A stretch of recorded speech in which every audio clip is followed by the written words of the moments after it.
इस वीडियो में हम ये सीखेंगे कि डिस्क्रीट फ्रीक्वेंसी डिस्ट्रीब्यूशन के लिए हम स्टैंडर्ड डेविएशन कैसे फाइंड करते हैं।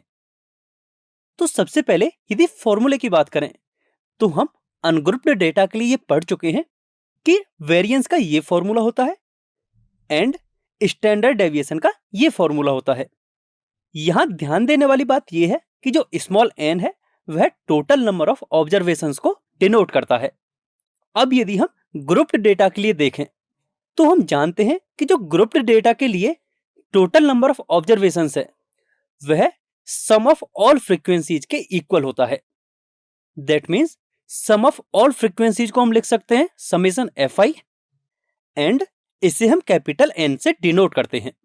तो इस केस में जो ग्रुप्ड डेटा के लिए वेरिएंस का फॉर्मूला है वह कुछ इस टाइप का हो जाएगा एंड स्टैंडर्ड डेविएशन का ये फॉर्मूला होगा।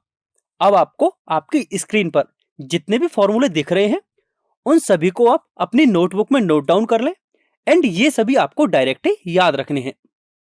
अब हम इन पर बेस्ड एक एग्जांपल सॉल्व करते हैं।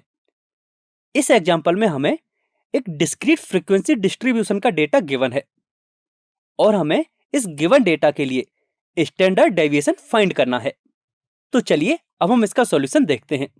ग्रुप्ड डेटा के लिए स्टैंडर्ड डेविएशन का हम ये फॉर्मूला अभी सीख चुके हैं।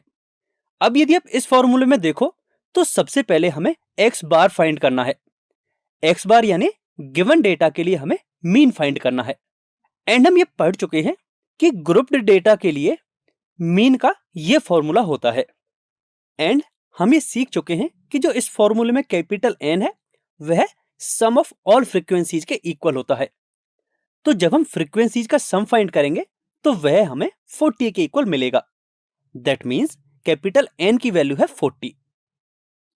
अब हम मीन फाइंड करने के लिए fi इंटू xi की वैल्यू फाइंड करते हैं। तो fi इंटू xi के लिए हमारे पास xi एंड fi दोनों हैं जिससे कि fi xi कुछ इस टाइप का होगा। अब जब हम इसका समेशन फाइंड करेंगे तो वह हमें 760 के इक्वल मिलेगा। तो अब हमें कैपिटल N की वैल्यू भी मिल चुकी है and summation fi into xi की वैल्यू भी मिल चुकी है। इन दोनों वैल्यूज को जब हम मीन के फॉर्मूले में पुट करेंगे तो मीन कुछ इस टाइप का होगा जिसे सॉल्व करने पर गिवन डेटा का मीन हमें 19 के इक्वल मिलेगा। तो अब आप देख सकते हो कि हमें x बार की वैल्यू मिल चुकी है 19 एंड कैपिटल N की वैल्यू मिल चुकी है 40। अब यदि हम वापस से स्टैंडर्ड डेविएशन के फॉर्मूले को देखें तो उसके लिए अभी हमें summation fi into xi minus x bar का होल स्क्वायर की वैल्यू फाइंड करनी है। तो इसके लिए सबसे पहले हमें xi माइनस x बार के होल स्क्वायर की वैल्यू फाइंड करेंगे एंड इसके लिए भी हम सबसे पहले xi माइनस x बार की वैल्यू फाइंड करते हैं। तो इसके लिए हमें xi की वैल्यू ये पता है एंड x बार की वैल्यू हम फाइंड कर चुके हैं 19 जिससे कि xi माइनस x बार कुछ इस टाइप के होंगे एंड जब हम इनका स्क्वायर फाइंड करेंगे तो इन सभी का स्क्वायर कुछ इस टाइप का होगा। अब हम fi into xi minus x बार के होल स्क्वायर की वैल्यू फाइंड करते हैं। तो जब हम इसकी वैल्यू फाइंड करेंगे तो यहां से हमें fi पता है एंड xi माइनस x बार के होल स्क्वायर की वैल्यूज भी पता है जिससे कि fi into xi minus x bar का होल स्क्वायर हमें कुछ इस टाइप का मिलेगा। जब हम इनका सम फाइंड करेंगे तो वह हमें 1736 के इक्वल मिलेगा। तो अब आप देख सकते हो कि हमें समेशन की वैल्यू भी मिल चुकी है।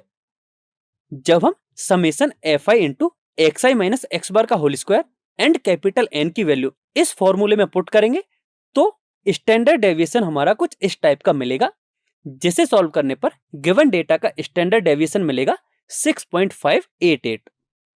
आई होप आपको ये समझ में आ गया होगा कि हम डिस्क्रीट फ्रीक्वेंसी डिस्ट्रीब्यूशन के लिए स्टैंडर्ड डेविएशन कैसे फाइंड करते हैं।